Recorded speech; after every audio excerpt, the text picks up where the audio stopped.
We'll guide you through how to fix content not accessible in Roblox. If you find this useful, then please consider subscribing and liking the video.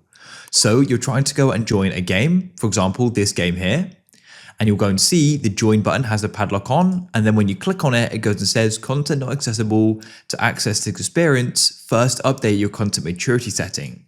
You go and click on go to settings, and you may be wondering, well, where do I go from here?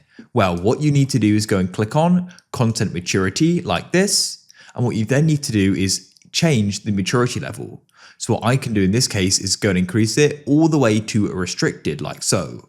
So now I can go and play restricted games. So if I go and press the back button like this, we're now back here, and as you can see, we have the normal play button, which I can click on, and I can now go and play the game. If you found this useful and you want to see more useful Roblox guides, then please consider subscribing and liking the video. I look forward to helping you in the future,